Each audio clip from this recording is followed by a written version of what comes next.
प्रिय विद्यार्थियों, मैं doctor Usha Parnami, associate professor physics, government girls college चौं।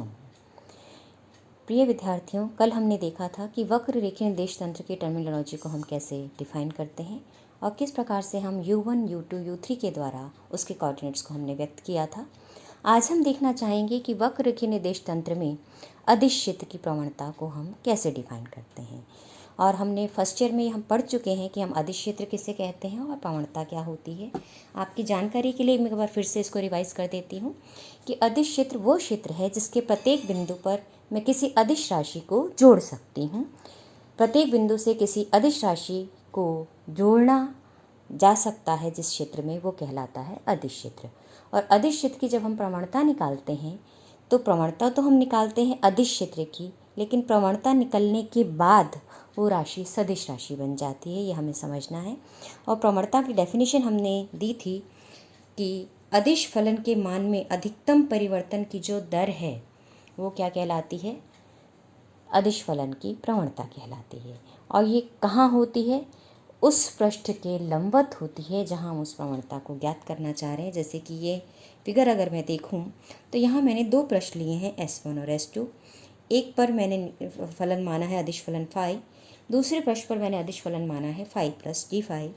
तो S1 पर जो बिंदु है मैंने P1 लिया है, उसका स्थिति सदिश R है। जो S2 पृष्ठ पर मैंने बिंदु P2 लिया है, उसका स्थिति सदिश R प्लस डेल्टा R है। तो जब हम परिवर्तन की दर निकालते हैं S1 से S2 की ओर जाने पर अदिश फलन में परिवर्तन की दर जब मैं निकालती हूँ तो अदिश फलन में जो परिवर्तन की दर मुझे मिलती है वो मिल जाती है आपको, अगर मैं P1 P2 दिशा में निकालूं तो डेल आर डेल फाई होती है, और अगर मैं P1 N दिशा में निकालूं तो डेल फाई डेल N होती है। और डेल फाई और डेल N, क्योंकि ये दूरी P1 N मैंने डेल N मानी है, तो डेल आर और डेल N में रिलेशन मुझे जब मैं लिखती हूँ तो साफ दिख रहा है ये एंगल थीटा है। तो ये जो आपके पास जो ये डेल एन डेल आर हो जाएगा वो कॉस थीटा हो जाएगा। और उस आधार पर जब हम अधिकतम परिवर्तन की दर निकालते हैं यानी ग्रेडियंट फाई निकालते हैं तो मुझे मिल जाता है d phi d n N cap. आप इसे और ज़्यादा विस्तार में समझना चाहें तो आप प्रथम वर्ष की इलेक्ट्रोमैग्नेटिज्म के फर्स्ट चैप्टर को आप देख सकते हैं पुनः। हालांकि मैंने इसको यहाँ पे पूरा रिवाइज कर दिया है आपके लिए। अब यहाँ पर लंबवक्री निर्देशांक, अब हम इस प्रवणता को जो मान हम निकालेंगे, एक अल्टरनेटिव मेथड, हम बहुत सामान्य सा मेथड यूज़ करके निकालेंगे। तो लंबवक्री निर्देश तंत्रों में P1 और P2 के मध्य जो विस्थापन सदिश है डी आर डेल्टा आर, उसका मान यानी रेखा अवयव का मान मैं क्या लिख सकती हूँ? H1 DU1 E1 cap plus H2 DU2 E2 cap plus H3 DU3 E3 cap. ये हमने अपने कल के लेक्चर में इसको परिभाषित कर लिया था। अब हमने मान लिया कि हमारे पास जो ग्रेडियंट फाई है उसका मान मैं लंबवक्री निर्देश तंत्र में किस प्रकार लिख सकती हूँ? A1 E1 cap plus A2 E2 cap plus A3 E3 cap के द्वारा मैं व्यक्त कर सकती हूँ। और मेरा एम ये है कि अगर मुझे ग्रेडियंट का मान निकालना है लंबवक्री निर्देश तंत्रों में तो मुझे A1 A2 A3 के मान ज्ञात करने होंगे। अब इसके लिए हम एक ट्रिक लेते हैं कि चूँकि मुझे प्रवणता जो है अदिश फलन में परिवर्तन की दर को बताती है, तो यहाँ हम अदिश फलन में परिवर्तन निकाल रहे हैं केवल। तो अदिश फलन में परिवर्तन आपके पास क्या हो गया यहाँ पे? तो यहाँ पर हम थोड़ा सा और चेंज पहले कर लेते हैं, अधिक परिवर्तन की दर कर लेते हैं यहाँ पर, ताकि आपको कन्फ्यूज़न ना हो।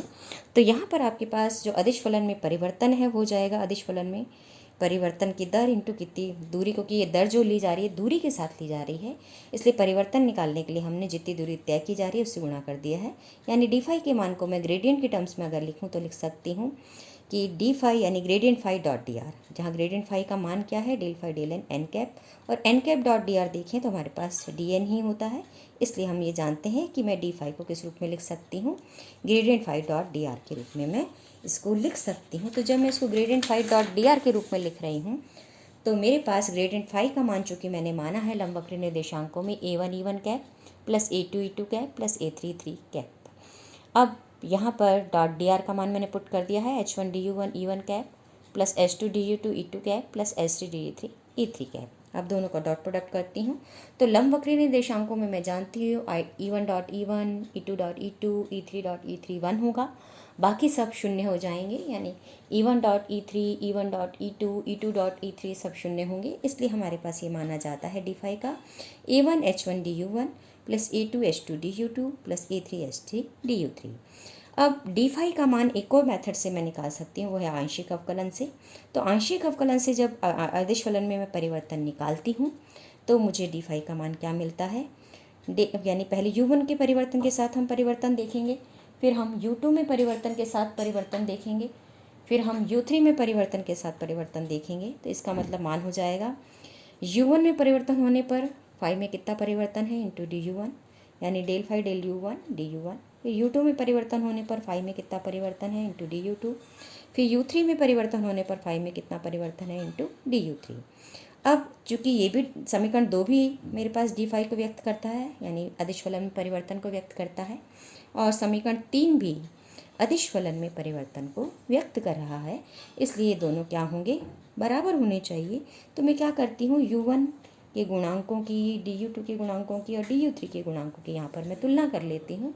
और जब मैं तुलना करती हूँ तो मुझे क्या मिलता है, du1 के गुणांक की तुलना करने पर कि a1h1 is equal to del phi del u1, a2h2 is equal to del phi del u2 और a3h3 is equal to del del u3 of phi. यानी ओवरऑल मान क्या मिला मुझे कि यहाँ जैसे मैंने व्यक्त किया है एक बार पुनः कि del del u1 of phi is equal to a1h1, del del u2 of phi a2h2, del del u3 of phi a3h3। यानी a1 का मान जो कि मुझे निकालना था ग्रेडियंट निकालने के लिए, a1 a2 a3 के मान वो मुझे यहाँ से मिल रहे हैं। तो a1 का मान मुझे मिल जाता है 1/h1 del del u1 of phi, a2 is equal to 1/h2 del del u2 of phi, a3 is equal to 1/h3 del del u3 of phi. अब a1 a2 a3 के मान जो मेरा समीकरण 1 था, जिसमें मैंने ग्रेडियंट फाई को a1 e1 cap plus a2 e2 cap plus a3 e3 cap रखा था, उसमें मैं यहाँ पर मान रख देती हूँ। तो मुझे क्या मिल जाता है कि ग्रेडियंट फाई का मान मुझे मिल जाता है e1 cap upon h1 del del u1 of phi, e2 cap upon h2 del del u2 of phi, a3 cap upon h3 del del u3 of phi. तो अब यहाँ से अगर मैं फाई को सब में से कॉमन निकाल दूँ तो ये जो नेबुला वेक्टर है या डेल वेक्टर है उसका मान मुझे मिल जाता है कि डेल वेक्टर मुझे कर्विलिनियर कोऑर्डिनेट सिस्टम में क्या मिल जाता है कि डेल वेक्टर का मान जो ऑर्थोगोनल कर्विलिनियर कोऑर्डिनेट सिस्टम है उसमें मिल जाता है e1 upon h1 del del u1, e2 upon h2 del del of u2 plus e3 upon h3 del del u3। और यहाँ पर ग्रेडियंट के घटक हम u1 u2 u3 के लिए भी ज्ञात कर सकते हैं।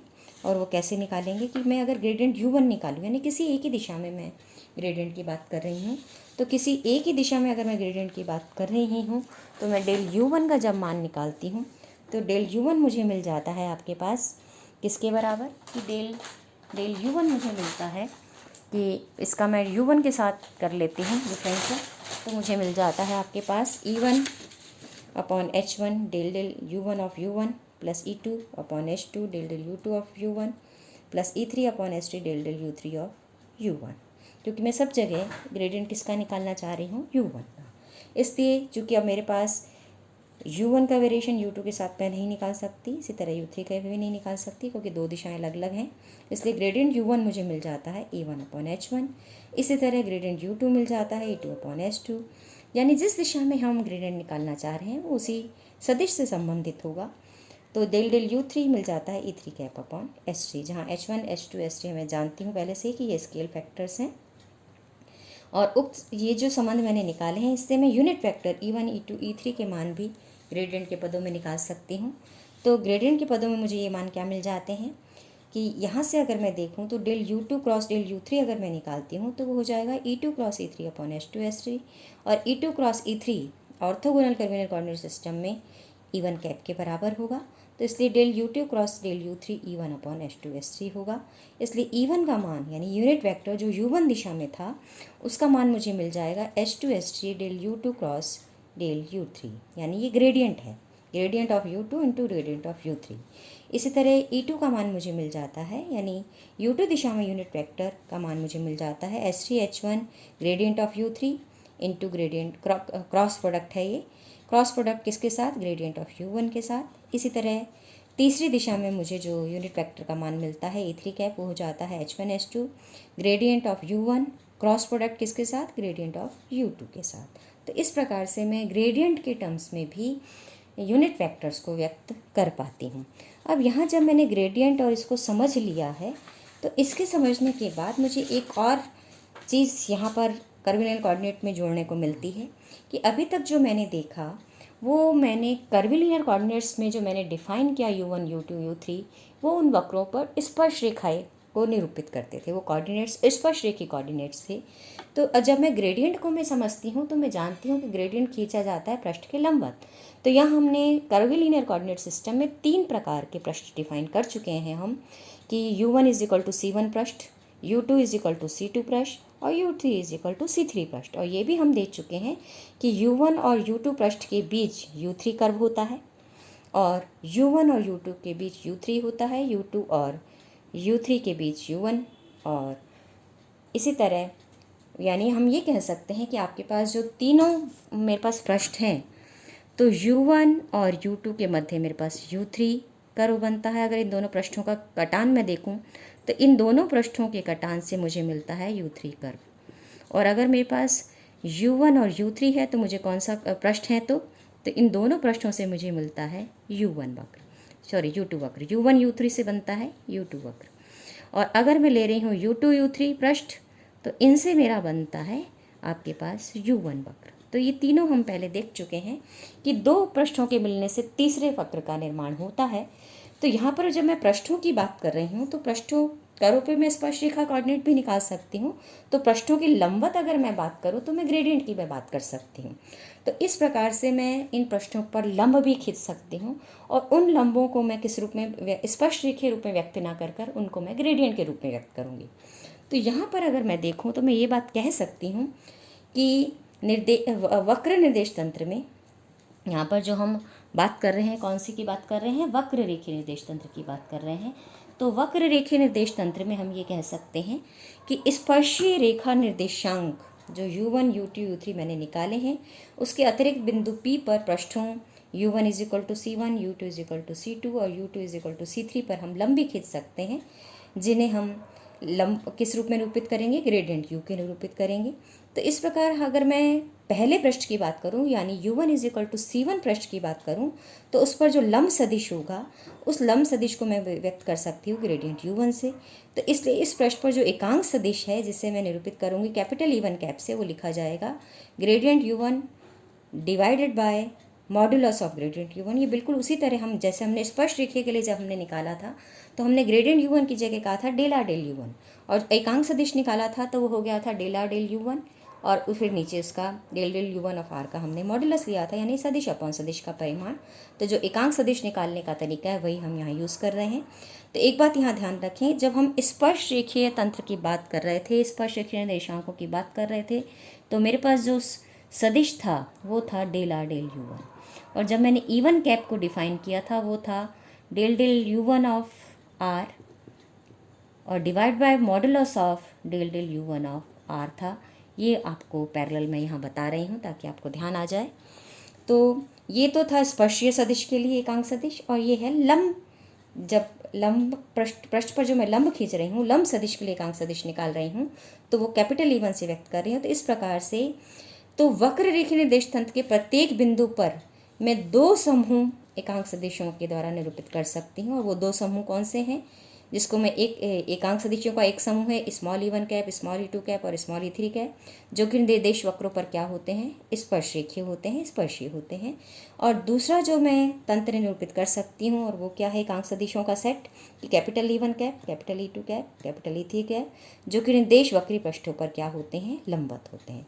तो ओवरऑल हम सिर्फ यहाँ यही कहना चाह रहे हैं कि वक्र रेखीय निर्देश तंत्र में हम 2 प्रकार के सेट को डिफाइन कर सकते हैं। एक बिंदु P पर वो समूह एकांक सदिशों का जो कि इसके स्पर्श रेखीय होता है और दूसरा समूह ऐसा जो कि उनके पृष्ठों के लंबवत होता है। तो 2 प्रकार के यहाँ हम एकांक सदिशों के समूह को निरूपित कर सकते हैं। लेकिन अगर ऑर्थोगोनल कर्विलिनियर कोऑर्डिनेट सिस्टम की मैं बात कर रही हूँ तो ये दोनों ही समूह क्या हो जाएंगे, आइडेंटिकल हो जाएंगे, कोई फ़र्क नहीं रहेगा। तो इसका मतलब ऑर्थोगोनल कर्विलिनियर कोऑर्डिनेट सिस्टम के लिए सिर्फ एक ही प्रकार के मैं कर्विलिनियर कोऑर्डिनेट सिस्टम की बात करती हूँ, एक ही प्रकार के एकांक सदिशों की बात करती हूँ। तो इसलिए वक्र यहाँ पर ये जो हमने फिगर दिखाया है इस फिगर में अगर आप ध्यान दें तो हमने u1 ये कर्व हैं आपके u1, u2 और u3, इस पर हमने स्पर्श रेखीय दिखाए हैं आपके पास वेक्टर e1, e2 और e3 और चूंकि यहाँ हम पृष्ठ निरूपित करते हैं तो पृष्ठ के लंबवत यहाँ दिखाने का प्रयास किया गया है e1, e2 और e3 सदिशों को। तो इस प्रकार से हम वक्र रेखीय तंत्र में हालांकि 2 प्रकार के एकांक सदिशों को निरूपित करते हैं, लेकिन लांबिक के लिए सिर्फ एक ही सेट रह जाता है।